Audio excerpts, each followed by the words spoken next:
Here. Mr. Peters? Here. Dr. Resnick? Here. Mr. Slotman?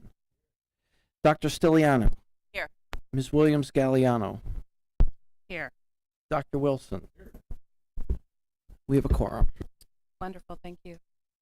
The New Jersey Open Public Meetings Law was enacted to ensure the right of the public to have advance notice of and to attend the meetings of public bodies at which any business affecting their interests is discussed or acted upon. In accordance with the provision of the Act, the Hopewell Valley Regional Board of Education has caused notice of this meeting to be published by having the date, time, and place thereof communicated to the Hopewell Valley News and the Times on January 7th, 2025. This meeting notice was also sent to Comcast Cable and Verizon Fios. The board reserves the right to enter into executive session during all meetings of the Board of Education. The meeting is being recorded for the purposes of board review, future reference, preparation of the minutes, and viewing on YouTube, Bulldog TV, and the school district website, www.hvrsd.org. Members of the public who intend to participate in public comment, we do ask that you sign in prior to speaking.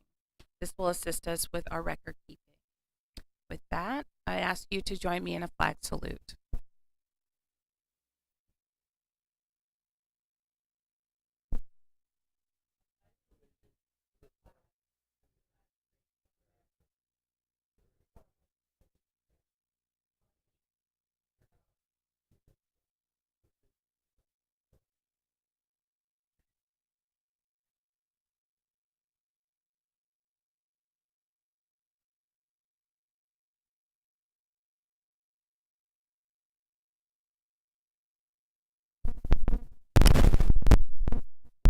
I need a first and a second for approval of the board minutes from the November 17th regular meeting.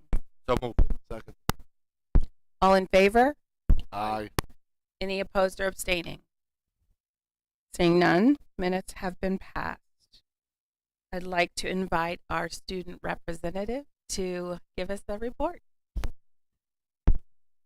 As we continue through December, our students have been actively engaged in a wide range of winter sports, such as boys and girls basketball, boys ice hockey, winter track, boys and girls swimming, winter cheer, and wrestling. In the arts, our HVCHS art programs have just finished an incredible series of performances these past few weeks. The HV orchestra and band programs recently had successful concerts last week, and the choir program performed the previous week, with some choir members also preparing for their annual magical dinner this upcoming Friday. Rehearsals for the winter musical Pippin began today in the Black Box Theater, and the student body is excited to see the production take place later this winter. This past month, we have also had the induction of new members into our Math and English Honor Societies, recognizing students for their academic excellence at HVCHS. Additionally, FBLA and Unified Club had their annual gingerbread house building contest last Tuesday. And finally, the Student Council begins their annual Spirit Week this Wednesday, which includes various themed days leading up to the pep rally next Tuesday, where our athletes and artists will be showcased in our pre-winter break celebration. We are very proud of the wide range of activities our students are involved in this winter season, and we look forward to their continued success in the new year. Thank you. Thank you, Grace. Any questions from the board or comments? Okay. Seeing none, we invite you to stay. Sorry. Very finicky mic today. Let's try this one. Yay! Awesome. We invite you to stay as long as you're able, and we thank you for your report.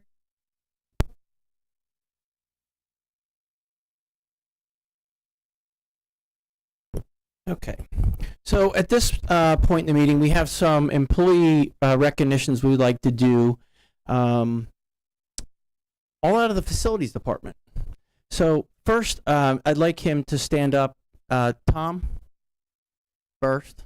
Go ahead. You're here. Listen, you thought that we weren't going to do this, but we are. So, So You had your chance. You could have been in the Florida. board wanted you to come and thank you one last time for your service to the district. Tom retired at the end of last month, and we just wanted to give the board wanted to give an opportunity to say goodbye to Tom. So thank you, Tom, for all the service that you gave to the district. Any board members want to say? Yeah, I'll start. So, Tom, I just want to say thank you for everything you've done for the district, especially most recently the time that I've known you over the past 3.5 years. And more specifically, I don't think without your involvement we would have been able to get nearly as far with the referendum as we could have for it to be successful. So I hope if anything you can leave behind here is the legacy that you had a significant impact on helping us being able to do that. So thank you for that and for everything else. It means a lot. I'll see you soon, Christmas tree farm. Hey Tom, so I think I'm gonna say what I wrote, but I forgot what I wrote. But I will say that I've had it's been a real pleasure working with you. Learned an enormous amount of what it actually takes to keep a building open, which is somewhat more complicated than I think anyone who has not served on the Finance and Facilities Committee would think, and by somewhat I mean maybe by a factor of 100. So, and I think at least through my tenure on that committee, which is like 3 years, you've kind of been like, oh, okay, we've got stuff. Well, this isn't working, this isn't working, this isn't working, but we've got a plan. This is what we're gonna do, and it's all gonna work. And with the exception of one day when the Timberlane students had to be in the cafeteria, nobody in the district knew how much work it took and how close we came sometimes. So yeah, your ability to continually focus on that was very much appreciated. Is very much appreciated. Yeah, Tom, I thank you for honoring our request to see you this month. I know you could be floating somewhere down the on the water, somewhere warm, I'm sure.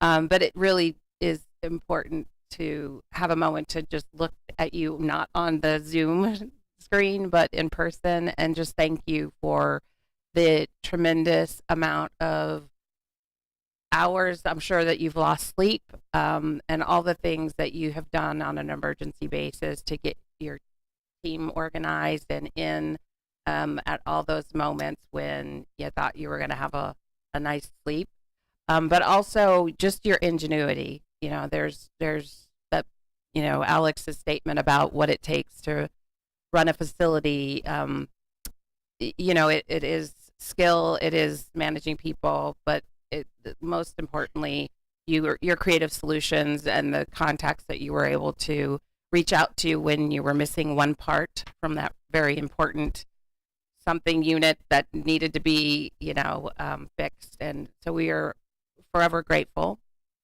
and your retirement is well deserved, and you will most certainly be missed. So thank you. Anyone else? I'm sure you've had your comment. We're going to have plenty of opportunities to embarrass Mr. Quinn, and he will come back. You are coming back, correct, when we honor all of our retirees? But we definitely will thoroughly embarrass him a little bit more between now and then. So Tom, I got Tom. Tom came here today in a different. You can sit down, Tom. He came here on a different purpose. We're going to be in a few minutes. We're going to be honoring 3 fine young men from our grounds department who had an extraordinary event that they were a part of last week. And to do that, we're going to use this as a twofold thing. We're going to introduce Bill Van Sickle, who's our new director of facilities. Came out tonight. Bill's been on the job since right after Thanksgiving. He's hit the ground running, and I guess underwent his first big test over the weekend with the 8 inches of snow. The guys did a great job over the weekend. All came in freezing temperatures, I'm sure, and we were ready to go early yesterday afternoon. The guys came in extra early this morning to finish up, but we're excited to have Bill. And at his first board meeting, we're going to give him the opportunity to discuss the 3 fine young men that are sitting over to the right of the room. So, Bill.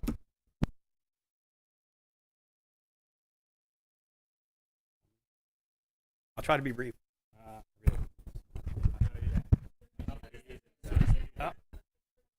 Oh, okay. Is that good? Can you hear me? It's for the people listening online. Lovely. Thank you. Okay. Dr. Priest, members of the board, members of the public, I'm here to discuss an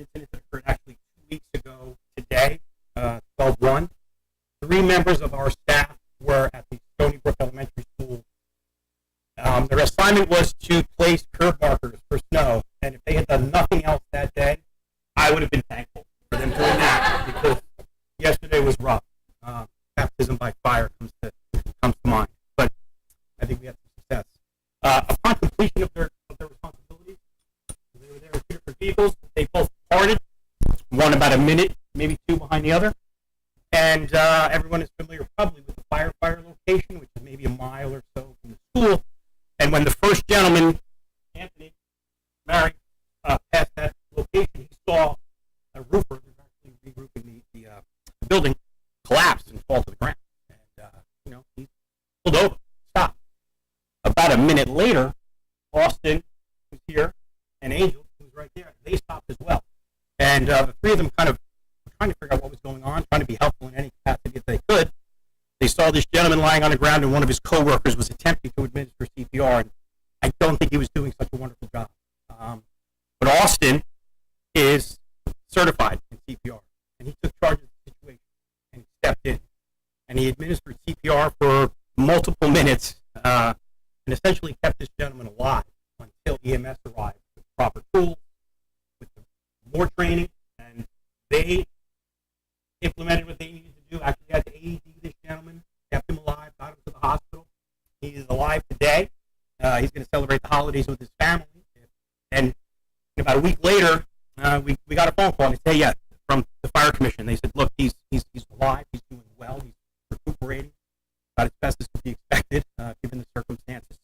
And they are firmly convinced that he would not have survived that incident had it not been for these 3 gentlemen stopping, pulling over, and getting.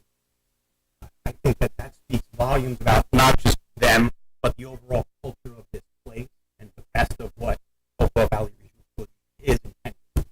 So with that, I just want to say, guys, thank you so much. You are a great representative of the place.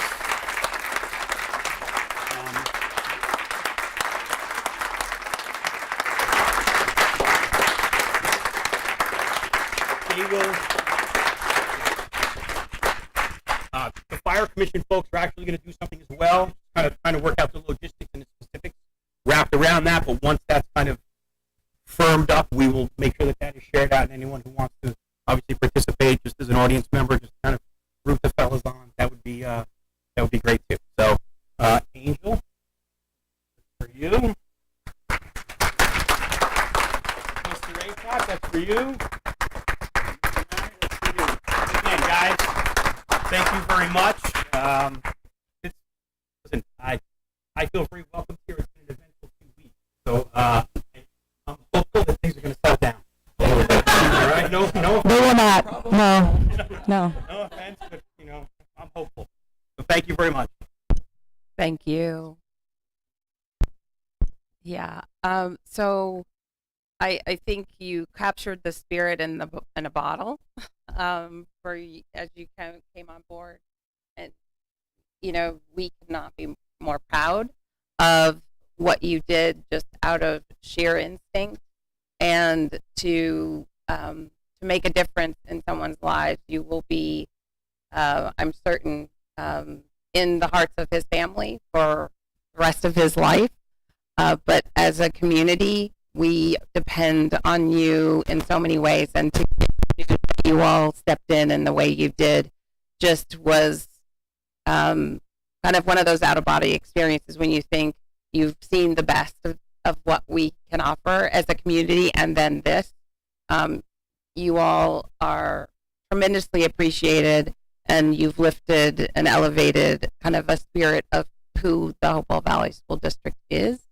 And I hope you carry that in your hearts as just a certainty of what you can do in the world. So thank you tremendously. Anyone else from the board? Yeah, so guys, this awesome job. I'll just share with you, I was saved by CPR in an AED 16 years ago, and I can tell it from absolute certainty that person would not be alive if you guys didn't step in. I get emotional talking about it, but you guys should be really proud of yourselves. It says a lot, right, about the people you are, about the humans you are. It's going to happen again, too. you're going to save another life at some point in your time. But just extremely proud of you guys, and I'll give you a handshake before the end of the meeting. Anyone else? Okay. Would you like to say anything? You knew that was coming. Say again. I cut grass. That's it. Yeah. So do we want to take a quick pause and take a picture, the board? This is where we suspend the meeting. Time loop.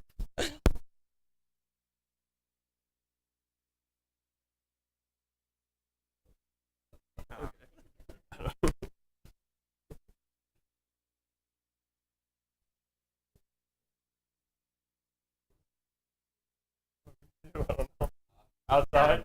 Yeah.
Okay. Thank you for that, offering that break. It was great to shake their hands.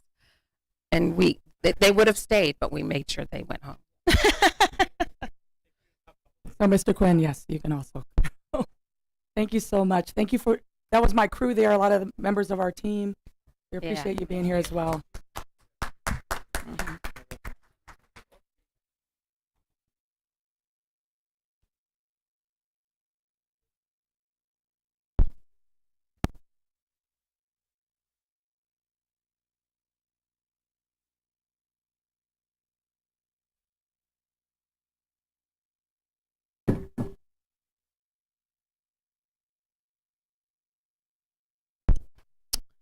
Okay, with that, I want to take a moment to acknowledge one other individual.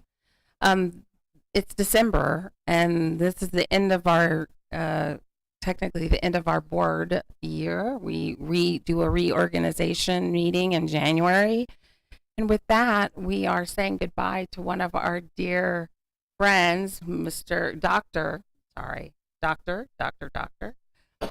Michael Wilson. And, I remember when you came on the board, you were like a force of democracy, of being a commitment for the kids to discover their own self-determination and what that looks like, but also challenging the district to measure all of these things in a meaningful way. So if there is anyone who has left their mark in that way, you are present. And I feel like we can all next year say, well, what would Dr. Wilson say? and we will probably be on the mark. But all joking aside, you have genuinely been just a reverent, consistent voice, and a commitment for our kids. And so I am humbled and thankful for, though you have no children in the district now, you have chosen to spend, grandkids. Okay. Well, they are lucky to have you. And we are grateful to have had you on the board. Okay, I thank you for the kind words, but I got to tell you, I have had a very productive 3 years. I may even get some of it published. It's just been a very I don't know, informative, really encompassing kind of experience. So I appreciate all of you for making this possible. Thank you. Would anyone else like to comment? Yeah, I'll say so. I'm glad to hear you say that because I know the kind of the scope of what you were trying to do. But as I was explaining to a friend who just got elected to school board in a neighboring district, one of the things as a school member that you have to learn to do is be satisfied with small victories. We've and Mike, you and I don't agree on quite a few things, but one of the things we did agree on, I think, as soon as you joined the board, is the desire to see much more civic engagement from the kids. And so we now have a policy that says that our kids need to have at least some credit that involves either interacting with the community or understanding how communities work.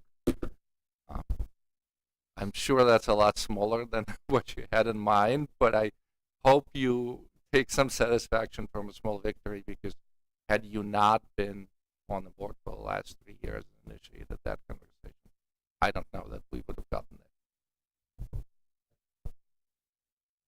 there. Well, I would love to present this amazing plaque for you to hang on your wall.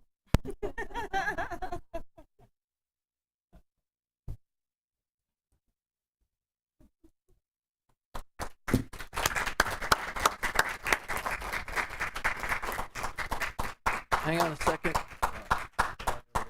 Let's pose for the press.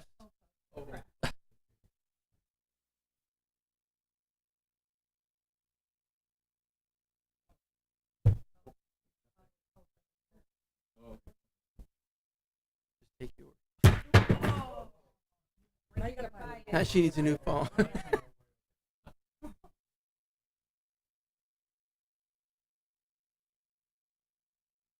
Nice.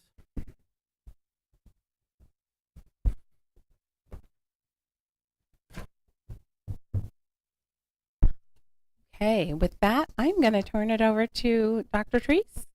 I am going to keep my comments short. I do want to congratulate our three unsung heroes. They're sung now, and they will continue to sing their wonderful thing that they did. But I also want to thank Dr. Wilson for the many conversations that we had. Many times we had tea. I know he's not going to stop his work. We had more than one small victory under your watch, by the way, and even before you got on the board. But Dr. Wilson has been a longtime educator. He's been a teacher. He's been a college professor. He's been a superintendent. He's been an administrator. You've been on administrative teams. You've sat on boards before. You have just dedicated your life to children and really taking care of the whole child. And I appreciate that. In addition to democracy, you care about the whole child, and for them to truly be free, we need to sort all that out. So I know you're going to continue your work. You're going to still be holding our feet to the fire, as you should. And I'm very thankful for all of our time together. So thank you. On another note, my newsletter went out, and I don't know if any of you got an opportunity to open it yet, but in it, I have an invitation to members of the community, two in particular that are sitting here in the audience right now. I'm looking to assemble a communications protocol committee.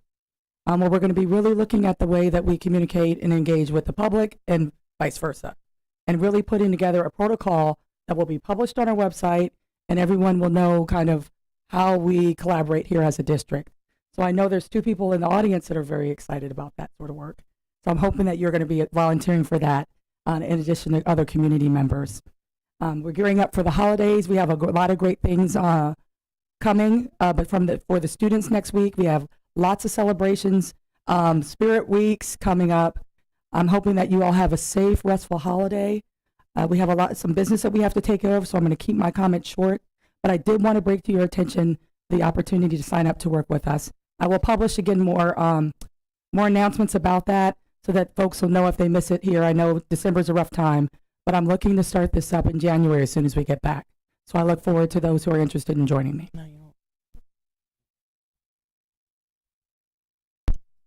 Awesome. All right, moving to the next item on the agenda, I'm going to need a first and second to pass the resolution authorizing the form and sale of $84.235 million of school bonds. Second. We'll talk first. Okay. So this is part of we'll start our Finance Facility Committee discussions now. The next 2 items are what we discussed mostly. We did pass the referendum in November. The next stages are planning out the construction process over the 3-year period that we're going to be constructing, getting designs down to the DOE and to the state, but also getting started this summer on some of the roofing projects as we talked about at the last meeting. The next thing we need to do is actually get the money to build all these things. And that's what this resolution you're passing tonight is. We plan to sell the bonds on the 22nd of July. It's all done electronically. And we had a little bit of a discussion at our meeting whether we were going to sell 1 round of bonds or 2 rounds of bonds. And after a lengthy discussion, a detailed discussion, we decided we would go ahead and do 1 sale as it provided a certain amount of benefit to the district, namely being able to defer a good portion of the first year's payment and also some of the second year's payment to provide tax relief to the local community. If anybody wants to go further on that, we have our financial planner here to discuss anything that we might want to discuss. Can we just talk maybe 2 or 3 sentences for the public about how we are deferring that? Sure. No, come on. So I'm going to, she comes to the podium, this is Robbie Akampora. She is our financial planner with the firm of Phoenix Advisors out of Hamilton. And she is going to talk a little bit about the methodologies that we went through to make this decision. Thanks, Bob. Bob said July. It's January 22nd. We're going to sell the bonds. So your referendum was approved. July? Yeah, January. the other day. Your referendum was approved in November. This form and sale has all of the details. It's a pretty long resolution that has what it is, form and details of the bond sale. It's got the maturity schedule there. We're going to sell the $84,235,000 in bonds. Good for the board. The interest rates have dropped since we did our projections for the tax impact. And I was mentioning this last week. You know, we do these tax impact projections sometimes 18 months in advance. We were at 4% for a while. In the summer, interest rates went up, and we changed our projection to a 4.25%. In the last couple of weeks, or the last month or so, rates have come down.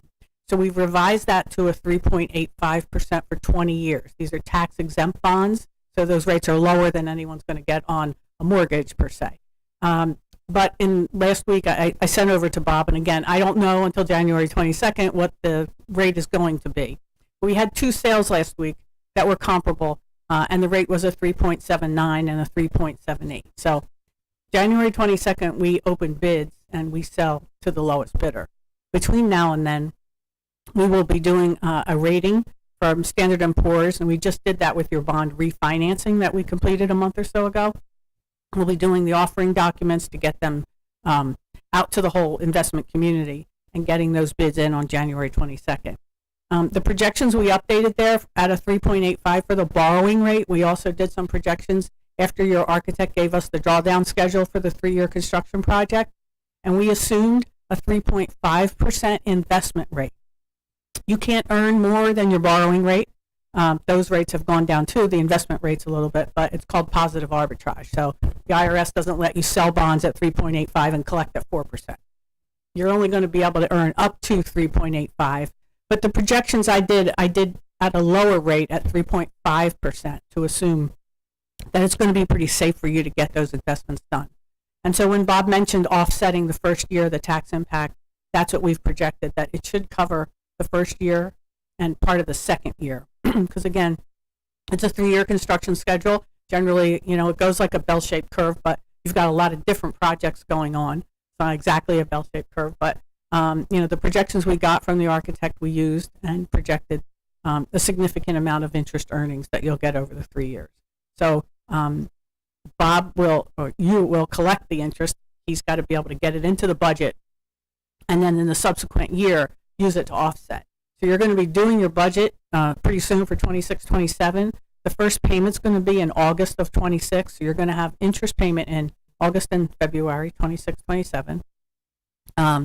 You're not going to get debt service aid the first year, but the state gives you the debt service aid the second year. We planned that all along. We knew we wouldn't be able to get the bonds sold in time to get debt service aid for 26, 27. So interest only, 26, 27, and then 27, 28, you start with principal on an annual basis and interest semi-annually too. Be happy to answer any questions. So essentially what we're going to be doing is we'll be budgeting, anticipating interest this year and rolling that into the budget, but also anticipating projected interest to go into next year's budget that will help offset. So it's not that it's a risk, because once we find out what we're going to invest the money at, Robbie and I are in the process of developing an RFP or sending out an RFP for investment services. And when we talk about investment services, we're not in the market. We are in secured investments that can only earn. Once we figure out what that is, we'll know more about how much interest we'll be able to put aside in the 26-27 budget. But all signs are pointing upward, and the fact that we're selling all of the bonds now enables us to earn that interest during this winter period where we're not going to be doing much spending at all. Right. I should have said that. So we're going to go out for the investment. New Jersey is a pretty conservative state. You're really not allowed to do you're not allowed to do any fancy investments. These are state and local government guaranteed securities, and they'll be set up by the time you finish your budget. So, we're going to get proposals. Someone's going to come in with a proposal. It's not going to, again, that until you put the money in, it's not going to be a guarantee. But when we do the RFP, we say, let's say we're going to get it in January 10th. We asked us to give us rates based on rates as of January 5th. So we have an apples to apples comparison when we get these proposals in. And again, when you're doing your budget, then the interest investments will be set up by that time. So you're going to have a really good idea for the next 15, 18 months of what interest is going to come in. Right. And the money is invested as you spend it. So as Robbie mentioned, a drawdown schedule, they know exactly what the architect is planning. It's going to be this percentage spent by this, and they change the investments that way. So it gets, they try to get as much as they can up front when there's no spending. And as it tapers off, obviously the investments get lower because there's less money to invest. Yeah, I always recommend having somebody help you with the investments because, normally, more often than not, construction schedules fall behind. So you have the money invested according to the original draw schedule. And sometimes, I know one of the investment firms you've used before, I know that they'll call you up. If the money's sitting there and it's not invested, they're going to call you up and say, hey, Bob, it looks like you haven't drawn down what you said you were going to draw down. You need to get it reinvested. So that all helps, as you go through this, because as I said many times, you don't spend it as quickly as you thought you were going to spend it. You need to keep it invested. The other thing that's going to be part of the RFP is Robbie mentioned positive arbitrage. That's going to be part of the proposal that they have to maintain that calculation for us. You don't want to, we don't want to leave the board down the road. It's like 5 years. It's 5 years after you finish, right? 5 years after you finish. It's 5 years from the bond sale. From the bond sale. Yeah. That you get this bill. And, there's been districts in New Jersey who have been saddled with huge debt because they didn't take care of the arbitrage calculation. Right. The excess needs to be set aside as you earn it. So it's no surprise 5 years from now. So, Any questions from board members? All right, on Awesome. that note, Thank you, Rob. this is a roll call vote. Mr. Kapadia. Yes. Dr. Lilliston. Yes. Mr. Peters. Yes. Dr. Resnick. Yes. Mr. Slotman. Aye. Dr. Stiliano. Yes. Dr. Wilson. Yes. Ms. Williams Galliano. Yes. Motion carries.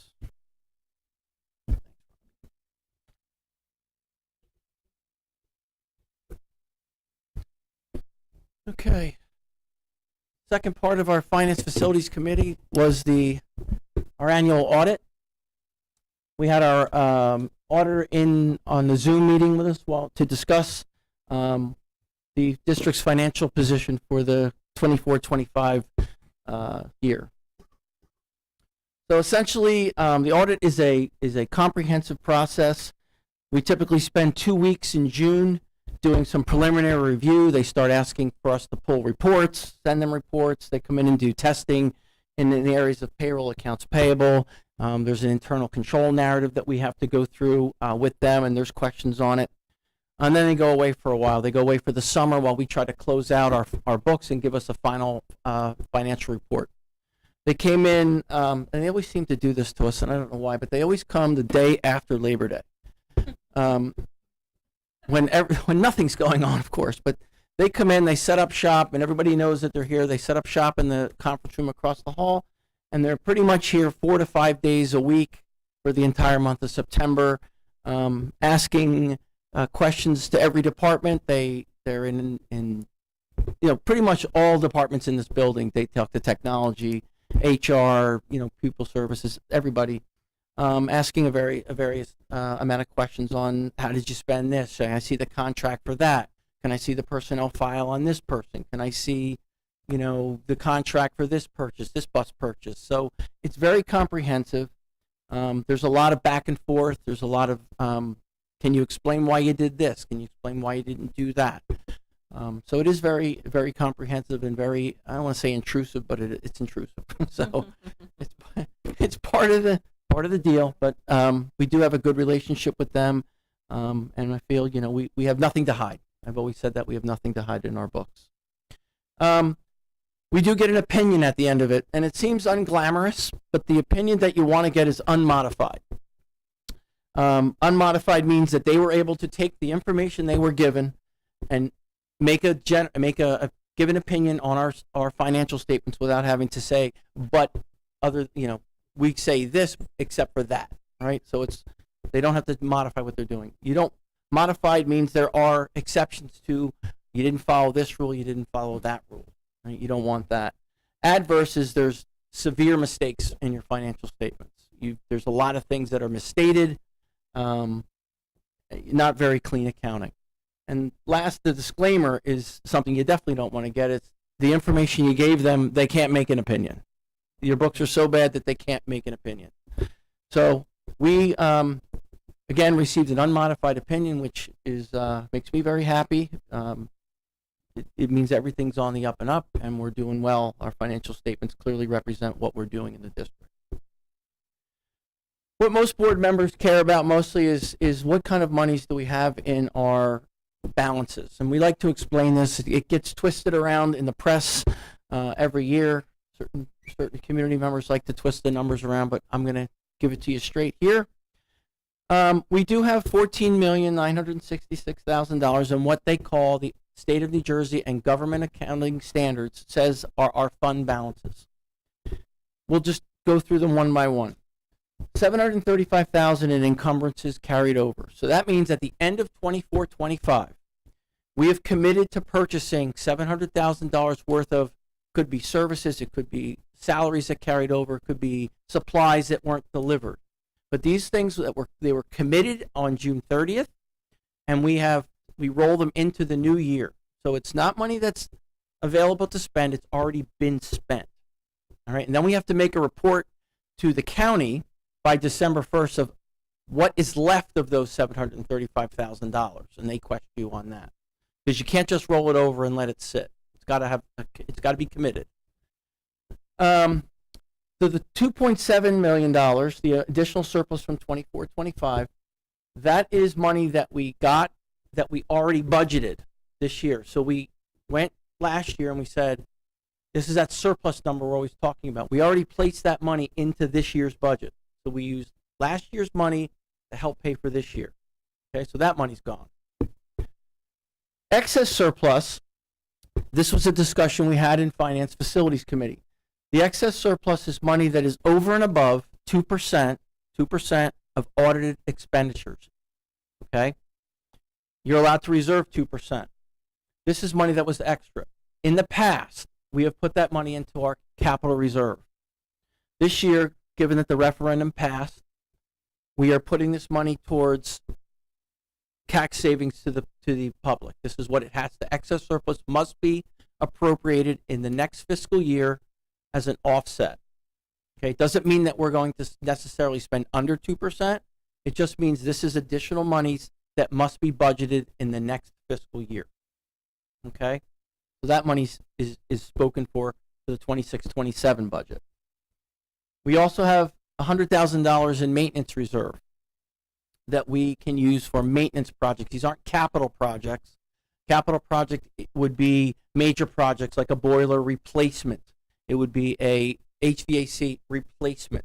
Now, if we were having a bad year and we needed to do a boiler repair, different things, repair versus replacement, and we were short on funds, we could take that some money out of that 100,000. Now, 100,000 doesn't go very far, but we could take that to do a repair, a maintenance type project.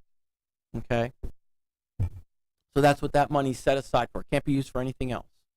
And then lastly, our capital reserve. Our capital reserve is at $7.6 million right now. It's actually a little bit less because we needed to use $62,000 over the summer to handle a ejector pit at the middle school. Okay? So that number is somewhere in the area of $7.5 million right now. All right? The amount of money that's truly our emergency bank account, if we needed to do something right now outside of the referendum that was going to cause school not to open, is $2.8 million. That last number is what truly is our rainy day account, for lack of a better term. Okay? Any questions on that from board members? Okay? So $15 million looks like a lot, but in reality, that 2.7 is your fail-safe, right? What I would like in us, if we were to have to go into that, I've never had to go into fund balance in my 23 years here. It would be if our health benefit account continues to run down and we go into the savings we already have set aside for health benefits. If it was so bad that we needed to go further, we could use that money to do that. If we had, any number of other expenses that were not considered capital, like tuition. Let's say we had some additional kids who needed to have tuition funded. We could pull it from that. To pull money out of this account is very complicated. You can't just do it. Not only do I need your permission, but I need the Department of Education, I need the Commissioner of Education to allow us to do it. And we have to prove that we need to use it. Okay? Again, I want the public and the board to know that it's not something that we can just tap into. There's got to be definite proof that it's necessary. Okay? The last thing, we did have one minor recommendation from our auditors. There are some issues with our student activity accounts. It's not uncommon for school districts to have issues with these. These are accounts, small accounts that are maintained by each of our 6 schools. The high school is probably the most complicated because they have a lot of clubs and all the athletic teams. They all have their own individual account that they use to fundraise with, to handle banquets, to handle the special events that go on there. The middle school has some of those accounts. The elementary schools really are collecting money for field trips, field day T-shirts, those kinds of things. We have installed check readers at all the schools to help get more timely on our deposits of checks. The issue that comes up at the elementary schools and at the middle school and high school as well is, let's say Mrs. Jones is collecting for the trip that's going to Washington, D.C. She doesn't think to collect she gets 3 checks on Monday. She should be turning those into the office so that they can deposit those. But what they like to do, and it's just the way people think, and I probably would think the same way, I want to collect all of them and then bring them to the office. And while they're waiting the 3 or 4 weeks it takes to collect all the checks that we got in the middle, in the beginning, are now not making the 48-hour deposit rule. So that's what they're finding there. And it's just continuing to re-educate staff members on what to have. The newest one that we had this year was that we are no longer permitted to collect money to give to charity through student activity accounts. So the students want to collect money for Texas flood relief after the summer. They can collect it, but they can't collect it through the school. We can't collect it and then write a check to Texas flood relief. It's got to be either done through the PTOs, it's got to be done through a parent who collects the money and then sends it, or what the auditors are now recommending is to deal with the charity direct and say, if you want to donate, here's a code to use that Hopewell gets credit for it, and you send your Venmo or your check or whatever directly to the people who are collecting it. Just to keeps it cleaner. They don't want extraneous money flowing through our books. Okay, so we're working towards making sure that that's understood at the building level. All right, and then my final comments is just, as I said earlier, it's a team effort. I can't possibly do it all on my own. I need the help of the superintendent's office and her cabinet members, as well as all the folks at the building level. All those folks are incredibly involved in the reporting that goes on. My office in general, my back office, the accounts payable people, assistant BA, payroll, they're all the ones who are generating all that data that gets checked out. So I want to thank all those folks for making sure that we have a good audit every year for the board. Their cooperation up and down from everybody goes a long way in wanting our auditors to keep coming back. A lot of auditors have been dropping their clients because there's a shortage right now. There's a shortage of accounting folks, and clients that cause problems and don't have, they don't give the cooperations necessary get dropped. So I pride ourselves in that. The comments that we get only increase our accountability. We are always looking at what we can do better. We have a purchasing training each year that's an interactive meeting. We hear their concerns back, what they're having difficulty with, some communication that we need to change on our end to make their lives more easy, so it's a two-way street with that. And again, this audit is a huge part of the NJQSEC process, which you've heard Dr. Treese talk about, that we're going to be going through in February. The audit is probably 60% of my QSEC score, so very important part of what we do here.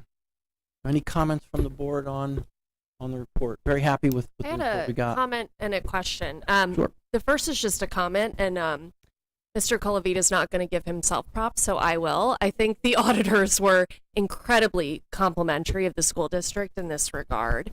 And we're really saying that, our school district really stands out amongst others in New Jersey in terms of, fiscal responsibility, and they really enjoy working with our school district.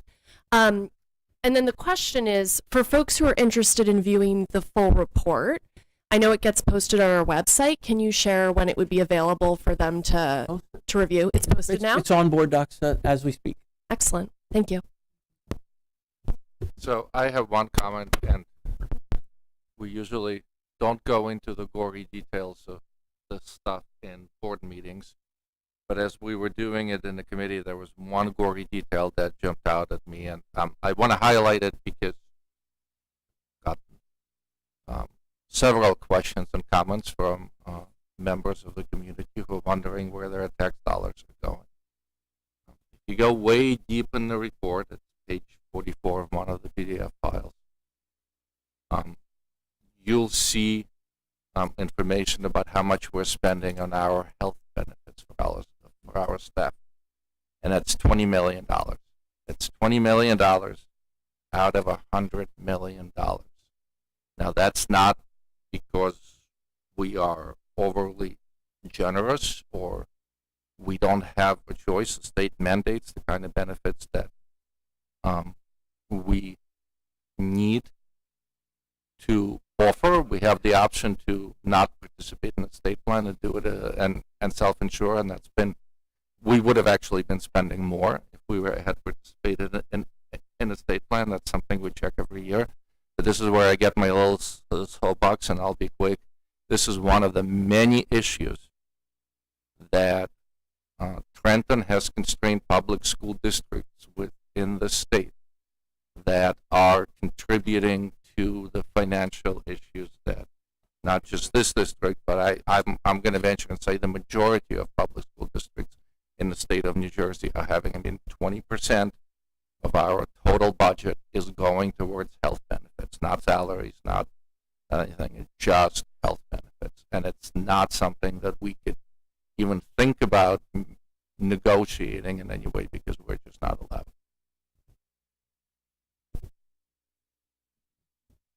And not till 2027 at least. So it's been hard. I was looking back and a few short years ago, our total health benefit spend was around 12 million. And if So- you're not sure how to get to the State House, see me after the meeting. I'll give you directions. We do need to accept the audit. Yeah. Need a motion and a second to accept the report and the corrective Motion. action plan. Second. I'm gonna roll call it. Dr. Lilliston, Yes. Mr. Peters, Yes. Dr. Resnick, Yes. Mr. Slotman, Yes. Dr. Stiliano. Yes. Dr. Wilson, Yes. Dr. Genovese, Yes. Mr. Capadia, Yes. and Ms. Williams Galliano. Yes. Motion carries. Thank you. Thank you. Moving on to old business items. Just want to point out that our board self-eval, for any of a few of you who have not completed, definitely need you to do so. We'll be completing sharing the results of the self-eval, excuse me, in January. When- So When is it due? when I have was to it? apologize. When was it due? So that's why it's on the agenda. So try to complete that before the end of the year so we can roll it all up and share the results. Yeah. Any other old business items for anyone? Okay. Seeing none, we're going to go ahead and move into our first public comments.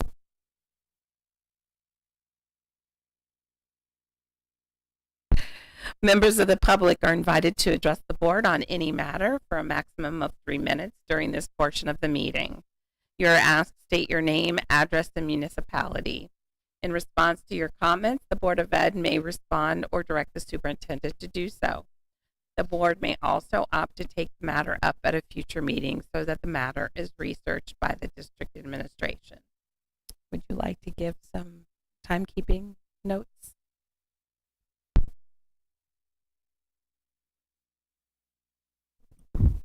Just so you know, it's 3 minutes. When there's 30 seconds left, I will hold up the yellow, and then at 3 minutes, I will hold up the red. Public comment is now open.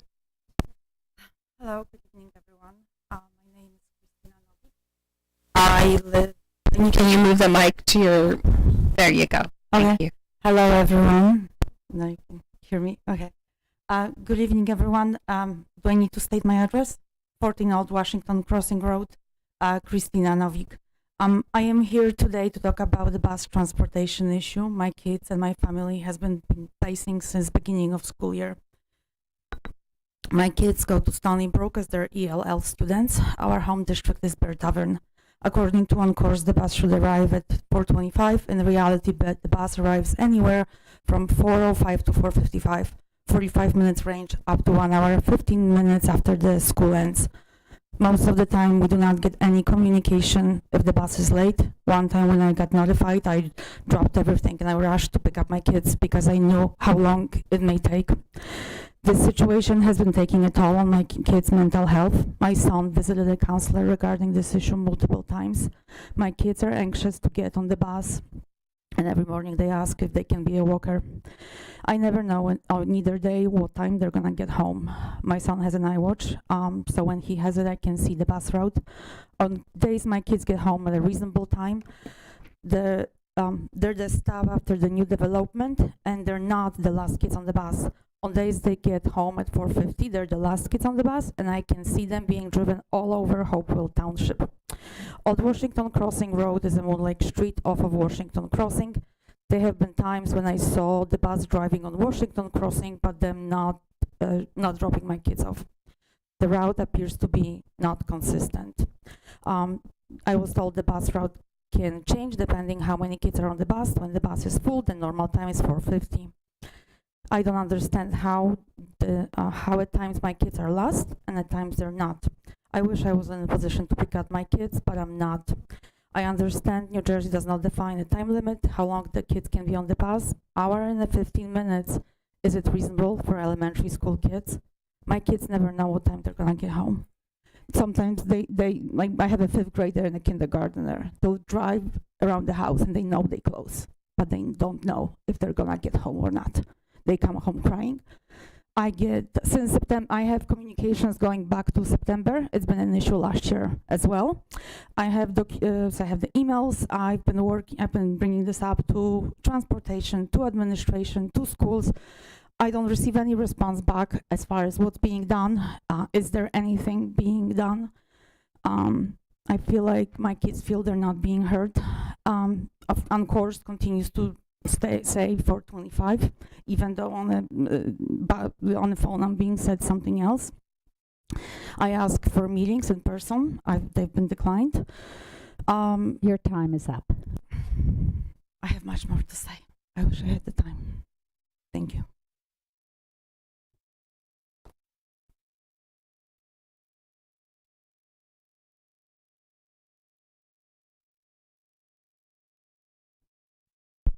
Anyone else? Okay, seeing none. I do want to respond to Ms. Novak. I know that I was supposed to meet with you in person with the transportation, and unfortunately I got COVID, and you can still hear my voice. So the BA and I are going to reach out to you, and we do want to meet with you to try to resolve this. I've spoken to transportation. They are trying to do their best to resolve this, and however, we do not want our kids on the bus that long. So I am going to meet with you now that I'm back and I'm well. So I'll reach out and talk about what our availability is to suit your needs. But this is what we've been running into with the expansive growth, with us adding additional routes sort of in the middle of the year. It is a struggle. Mr. Calavita, I know you've looked at this a little bit, but what they're talking about is when the bus is full and everyone's riding and no one's getting picked up, you arrive one time, and when everyone's on it, you're arriving another time, which always happens. But we also have our buses stacked more than we usually do. So, Mr. Calavita, would you like to add anything? But I know we are going to be following up with the meeting with you. Not at this time. I'd have to look more into it. I know we were supposed to meet last week, but we never. Yeah, and I've been out because I got COVID, so I've been home, unfortunately, all week. And I am going to reach back out to you, and we are going to find a time now that I am back to work. All right. Thank you.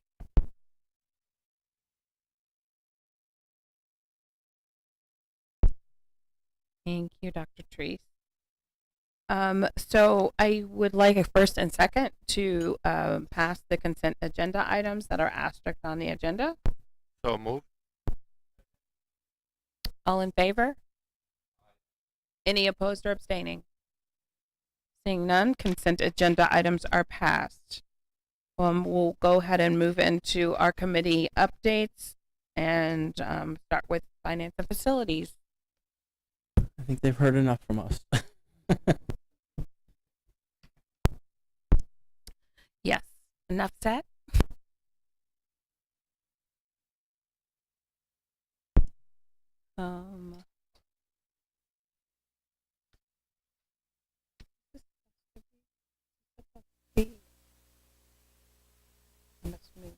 Yeah, actually meant.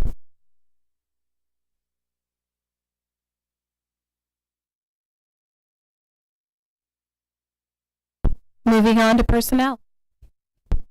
As always, we meet prior to this meeting every month. This month we had a chance to talk about 3 items. The first one was the extracurricular appointments, all of which was on the agenda that you guys can see. The second one had to do with appointments and resignations, including a retirement. So wanted to say thank you to Heidi Kami, who is going to be leaving the position of student program coordinator effective January 30th. She's been with the district since 2020 and has been an integral part in that role, and I know the administration has a lot of thoughts about what that role looks like moving forward, so we're excited to talk about it. And if there's any other questions, I'm happy to answer it. If not, I need a consent. A first and a second. Thank you. So moved. Roll call. Mr. Peters, Yes. Dr. Resnick, Yes. Mr. Slotman, Aye. Dr. Stiliano, Yes. Dr. Wilson, Yes. Dr. Genovese, Yes. Mr. Capadia, Yes. Dr. Lilliston, Yes. Ms. Williams-Galliano. Yes. Motion carries. Marvelous. Moving on to EdCom. All right, so we met last week. Talked about a couple of things. One item was our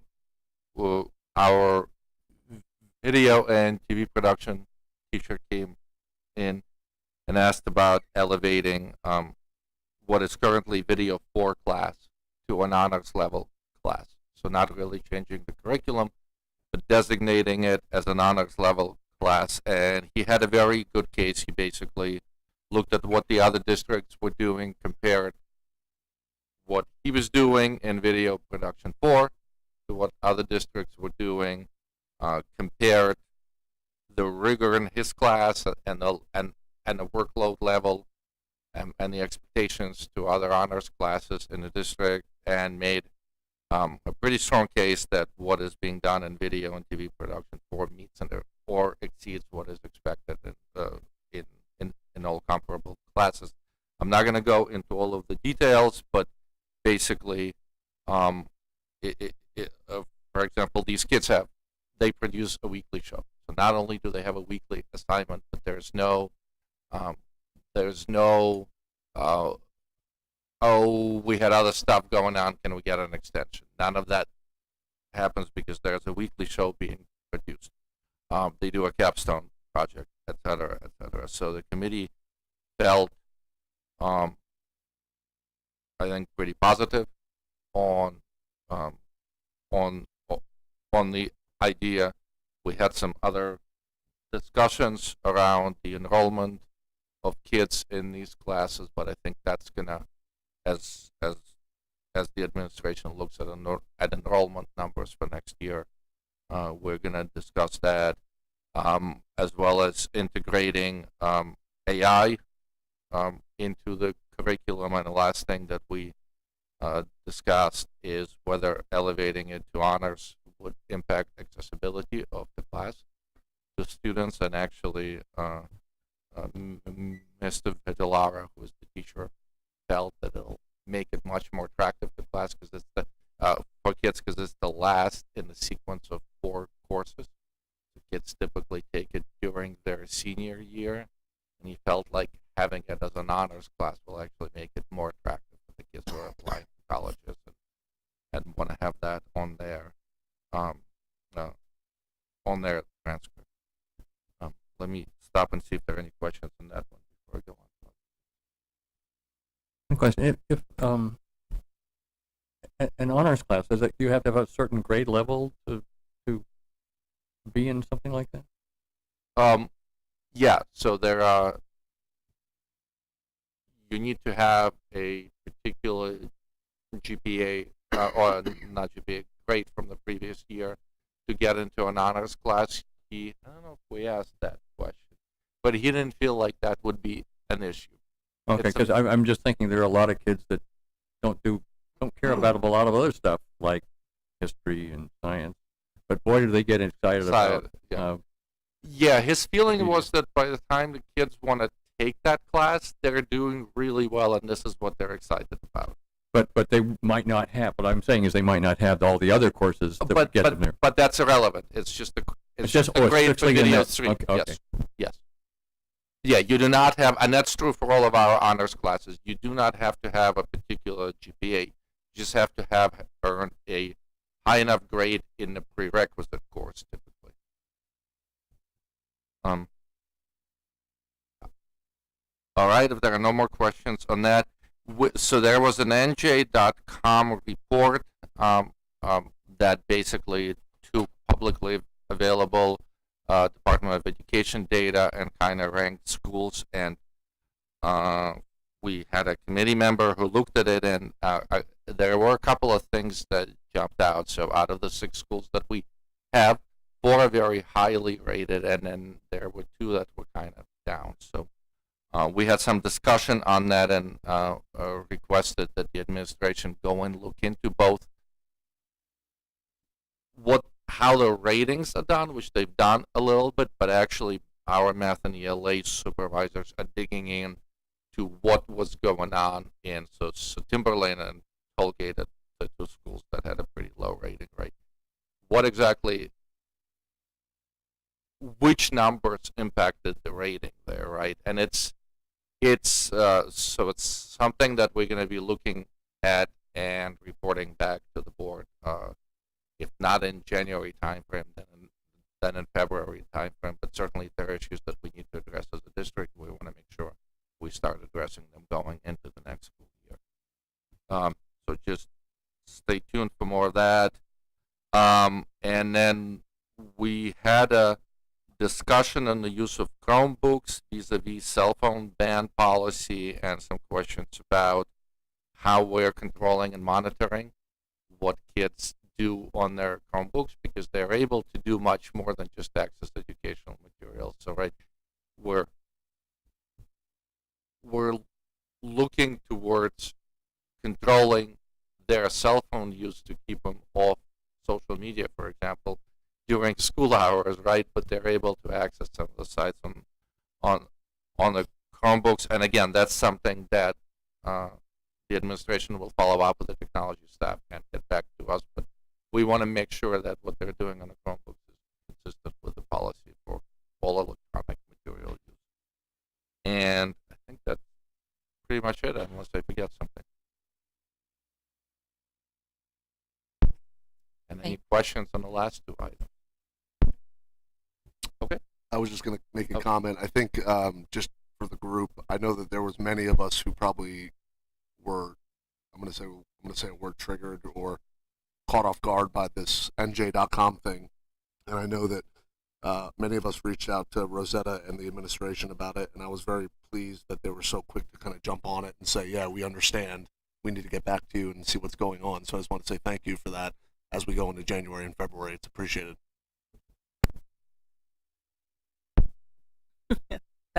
I'm just what now? You're looking into Chromebook. Do the kids know that you're doing this, or do they? They do now?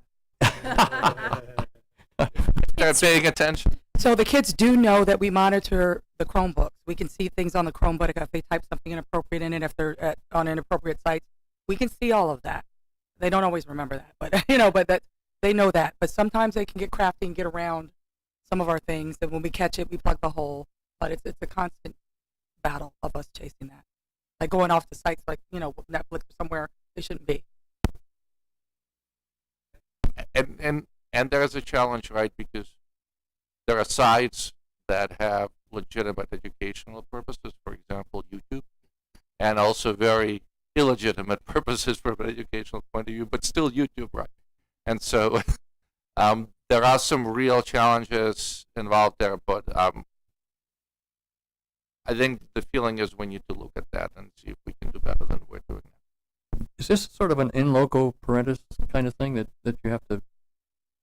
I mean, you have to control this because you're actually acting as the parent, or is it an educational sort of thing, or? Well, the monitoring he's talking about mostly is in school, but we do have securely for at home, and only in that we're not zooming in and looking at any kids or whatever. But if something is typed into the Chromebook that's concerning, like somebody's going to hurt themselves or others, it gets flagged. The parents sign up for this ability. They get a text message. We get certain members on up here get text messages. The principal, of course, does. Enough people get alerted, and then at some point, if it's alarming enough, the police will be called. But it's basically it's us getting to the parent. This thing happened. We're concerned. Usually, sending somebody over there for a well check, and we're addressing it the next day to make sure everyone's okay. Unless it is something we're worried about, a school issue. But mostly, it's to keep kids safe, because sometimes kids use this as a diary, unfortunately. Right. So this is a different issue from what we discussed. We This isn't discussed that. them being able to use school-issued Chromebooks in school as a way to get around whatever restrictions we put on them with the electronic. Yeah.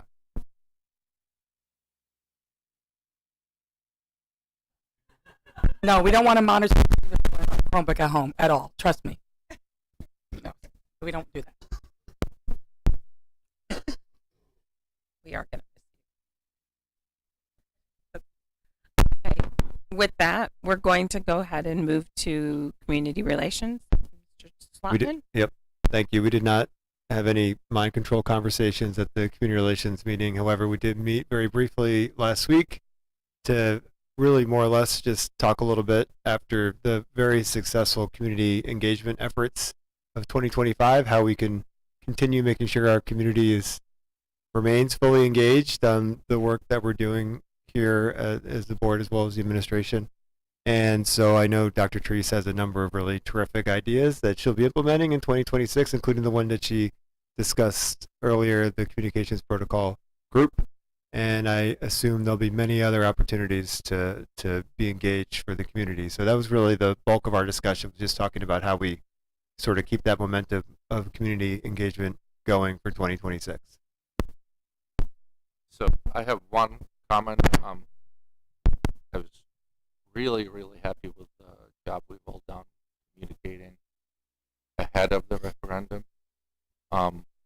And I know now that we have this money, we'll be giving the public regular updates during the board meeting. But I feel like there's a lot more of the public that reads Hopewell Express and Mercer Me than zooms into our meetings. So I was going to ask the communication committee to think about if we can find a way to keep that cadence of reports out to the public for how that money is being used through the local media, right? Hopeful Express and Mercer Me being the two big ones. But I'd love to see kind of that continue going forward.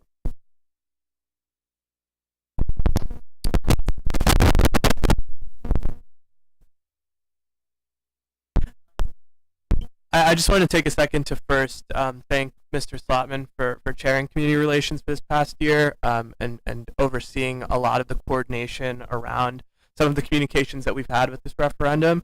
It was just a great job, and it was I think this was one of the more, this was a more effective year of the community relations relative to previous years. So I just wanted to give you that congratulations and thanks. And I do also want to say that it was really encouraging to see month after month parents come and share how they wanted to pitch in and help with some of our communications efforts and how they can best serve our students and our community that we have here in Hopewell. So I'm really excited to see where the committee, Dr. Treese, that you're heading up is going, because it's really just taking the infrastructure that is already existing from this referendum and making sure it doesn't go to waste, which is something that we talked a lot about in community relations for the past few months. So very excited, and also just welcoming any new parents who want to get involved. This would be a great opportunity to have a say in how we communicate and how we can do better in some of our areas around how we communicate information.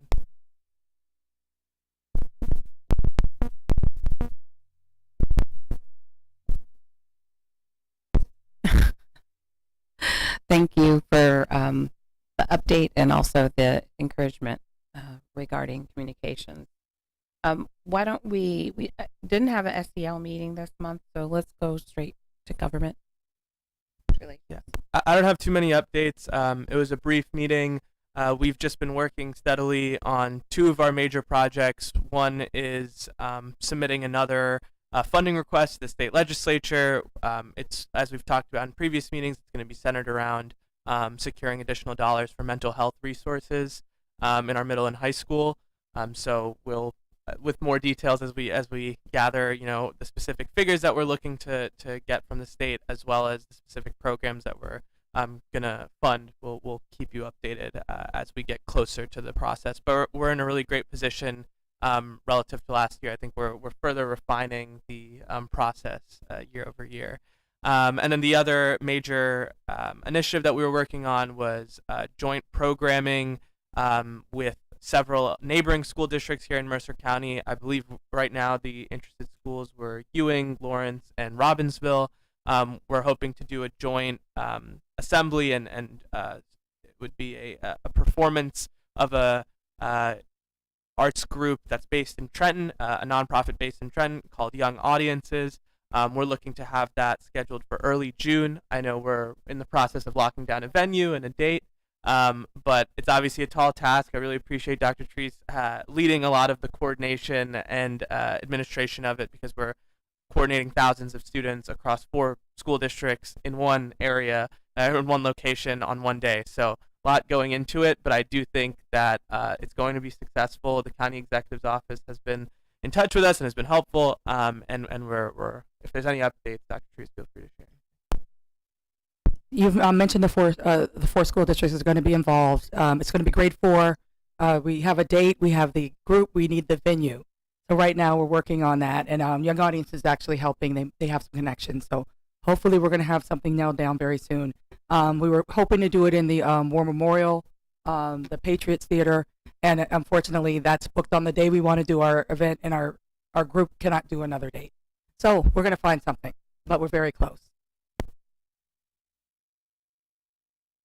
Yeah, just for the community, I think I just want to underscore, oftentimes we talk about, getting our kids out of the bubble, so to speak, allowing kids to interact with that, maybe folks that are not in athletics, they get to interact with other schools in the region, in the county, and theater folks don't as much, or what have you. So really talking about ways for all of our students to be able to engage with other students in the region. And so the fact that we've even made it this far feels like a huge celebration, really, just for our kids.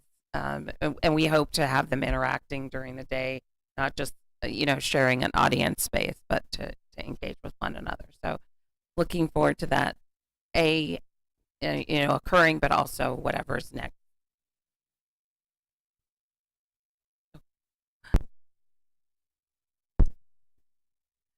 Anybody key her car? I had a quick question and a comment. So the first is just a comment, which is to say, I just want to thank Mr. Kapadia for his leadership with the Government Relations Committee this year. I think you guys have done amazing work. It's been so impressive. And as folks will see for second read policy, we are combining this committee with community relations, but I just want to assure folks that the mission and the goals and the objectives of government relations will not be lost. We're intending to move forward with co-chairs, and I'm excited to see the good work that comes out of it in the future. The question that I have is related to the voting age discussion for youth who may be interested in voting in the Board of Education elections. So I know that's now an option for New Jersey municipalities, and I think you were initiating conversations with some of our municipal government partners around this. So just curious, have those conversations made any progress, and by when would we need to secure agreement related to that in order for them to vote in the next election? I spoke to all 3 mayors, and all 3 mayors were in support, but had to talk to their committees. So that's where we are. And since the elections, I haven't heard back from them how that's gone. Drew, do you want to take the rest? Yeah, I mean, this is definitely a policy idea that will require a lot of some real political courage. Right now, there's only been one municipality in the state of New Jersey, from what I'm aware, that has officially lowered the voting age to 16 for school board elections, and that was Newark. and there's obviously a lot of political power and capital in that city, and so I'm glad to hear that the mayors are supportive. Something that we've talked a lot about in the committee is wanting to ensure that our students would take advantage of the opportunity if this was something that we moved forward with, because it would really require a lot of change and not only the political side of it, but also the administration of then having our county clerk be able to administer ballots to 16-year-olds that only have school board candidates on them. So that all being said, we want to make sure that we're also collecting data before we fully move forward with pushing the policy forward. And yeah, I can understand the mayors really reiterating to us that while they may personally be supportive of the idea, they need to make sure that the entire committee and council that they serve on is also on board. But we're still pushing forward. We just didn't have an update from this past month's meeting on that specific issue. And I did also want to thank the policy committee for advancing the to second reading the establishment of the government relations committee formally. That's been something that I've been looking forward to from the start of the year when we established it as an ad hoc committee, and there's going to be a lot of great work that comes from it in the coming year. Since I'm going to ask a question, I'm going to start by thanking you. I think you've pushed for that committee, and you said we'll be able to get certain things done. And I think what the committee has been able to do certainly exceeded what I expected to be able to do in the first year. So that was also now my question on the voting age. Does the district have any? Is this something that the district also has to vote on, or are we only in an advisory role here to the municipalities? Is it legally up to the municipalities, or do we have a say in this as well? If, for example, the three mayors got together without consulting us and said that we're going to lower the voting age, they can do that.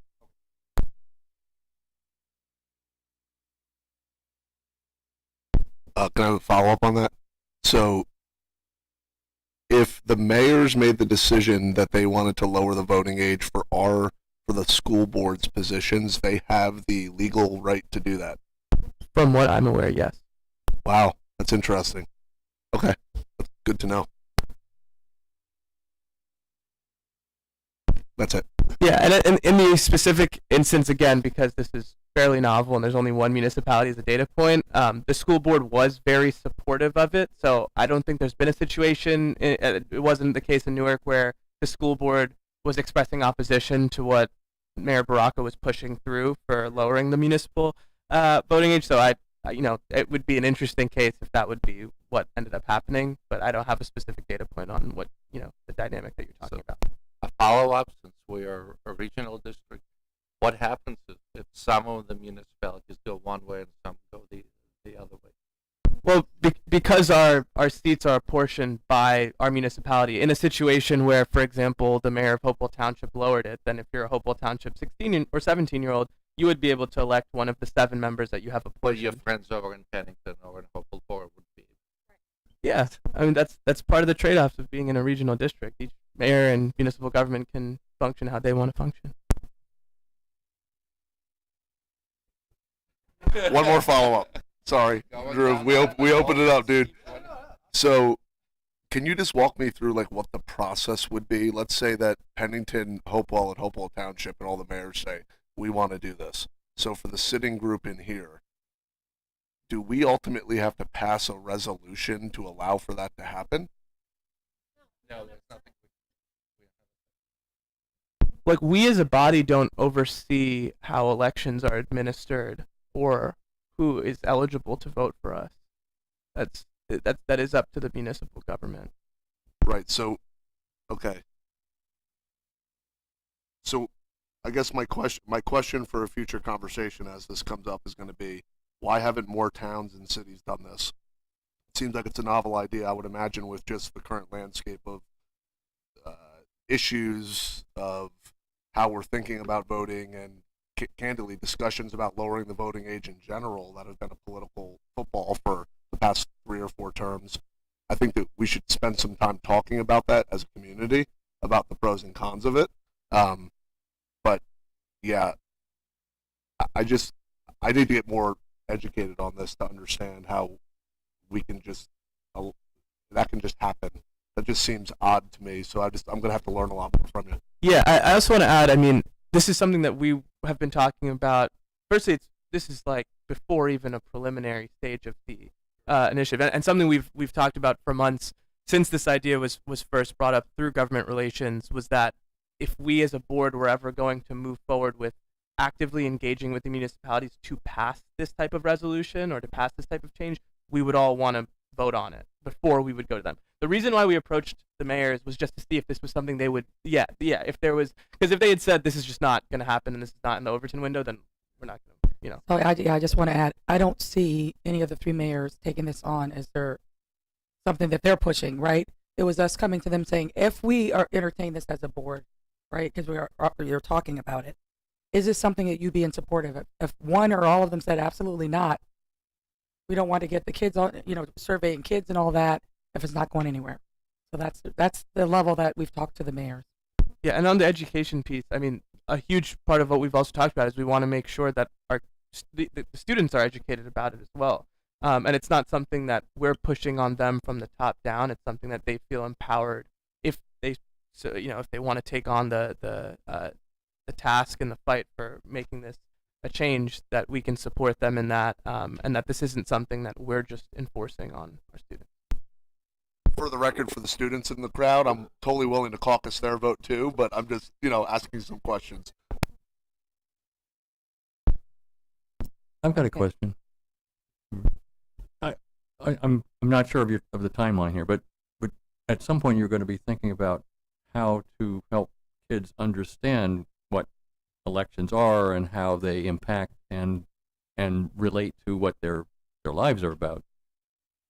Now, I mean, I'm sure you're going to get into that, like democracy, yeah, right.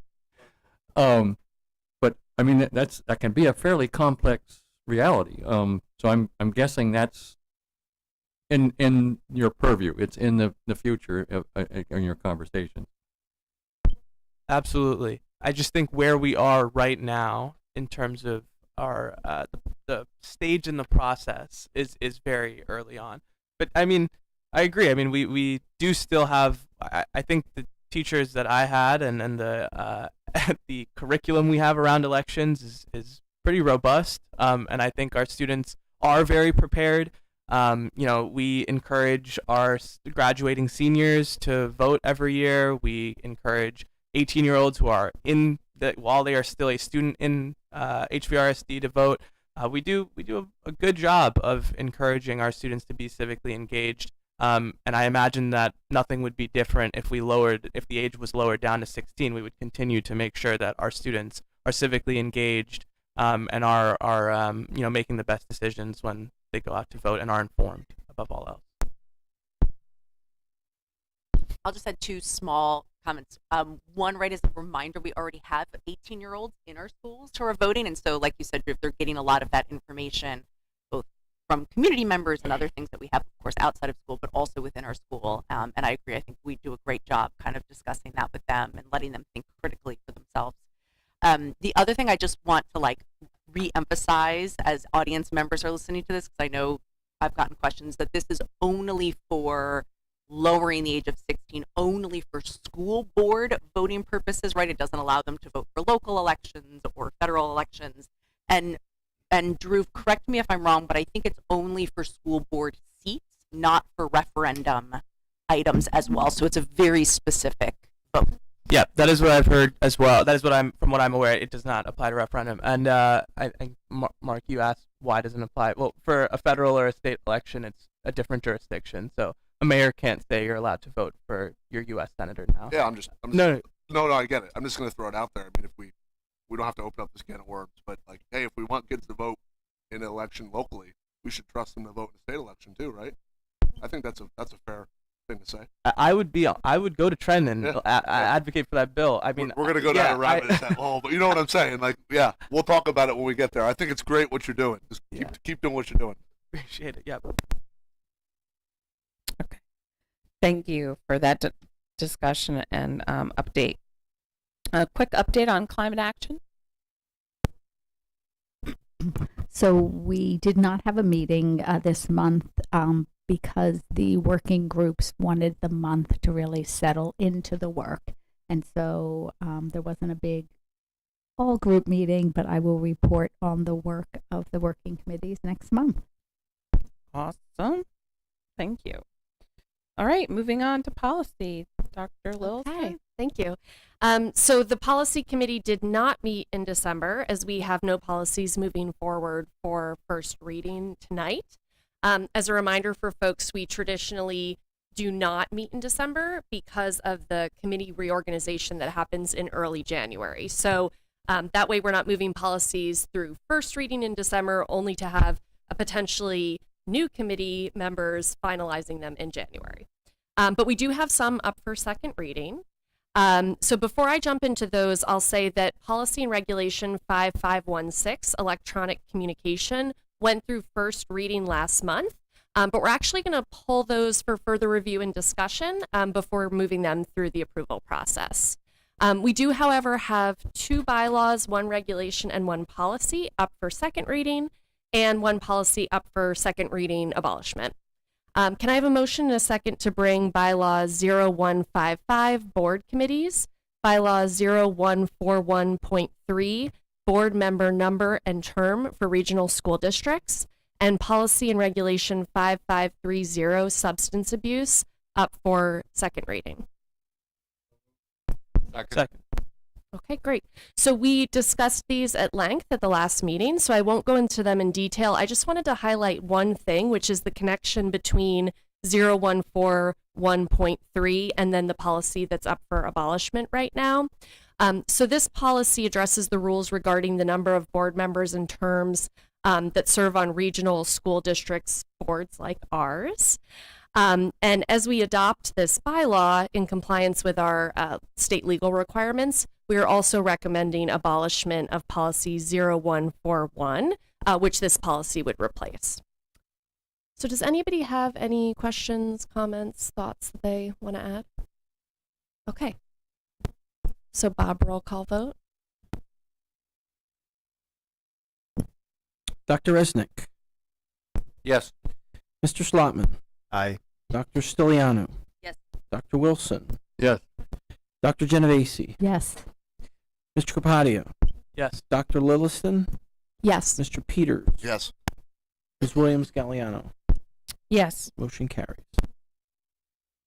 Okay. And then can I have a motion and a second to bring bylaw 0141, board member number and term for second reading abolishment? Second. Okay. I think roll call vote on this one. Yep. Mr. Slotman, Aye. Dr. Stiliano, Yes. Dr. Wilson, Yes. Dr. Genovese, Mr. Capadia, Yes. Dr. Lilliston, Yes. Mr. Peters, Yes. Dr. Resnick, Yes. Ms. Williams Galliano. Yes. Motion carries.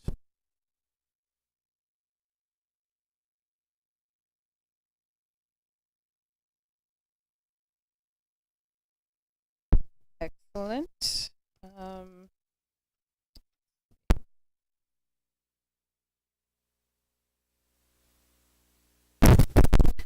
I would like a first and second to pass the December and January calendars. Motion. Okay, just as Ms. Lilliston, Dr. Lilliston said, we don't do policy first readings in December. Typically, at this point, we don't do calendar scheduling because there'll be a board reorg meeting on, what do I know it now is the 5th, I believe, January 5th, at which time you will elect a president and vice president who will then appoint calendars and members. Okay, so we'll hold off. The only, again, calendar item we'll be approving tonight is the reorg meeting on January 5th. And the regular board meeting on the 12th, which is earlier than normal this year. We wanted to get the moving. Otherwise, it would have been after Martin Luther King weekend, which puts us too late into January. So yes, the 5th and the 12th for our So, reorg so and a regular. essentially, no committee meetings are going to happen between now and the next. So what we typically will have is once the incoming president sets her committees, we will set meetings. So it may not be Right, prior right. to, but it'll be between. So, yeah, try and squeeze committee meetings in those. You could. Okay.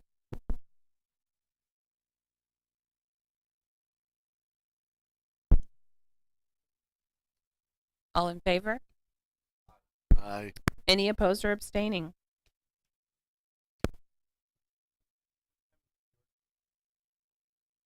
$6:30.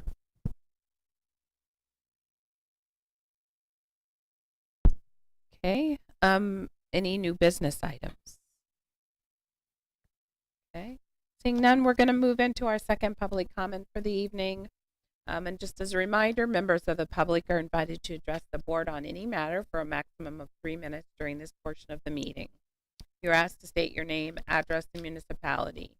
In response to your comments, the Board of Ed may respond or direct the superintendent to do so. The board may also opt to take up the matter at a future meeting so that the matter is researched by the district administration.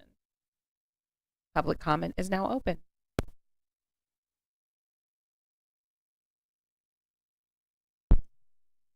Seeing none, public comment is now closed. With that, I'd like to request a first and second to move into executive session. Point no action will be taken, but action will be taken. Okay. We have harassment, intimidation, and bullying matters, a student matter number 1 and number 2, as well as employee number 4018. First and second. Motion. All in favor? Aye. Any opposed or abstaining? Seeing none, we are now in executive session. And as an official, thank you for being with us this evening. I know December's busy for everyone, but we appreciate seeing you. Take care.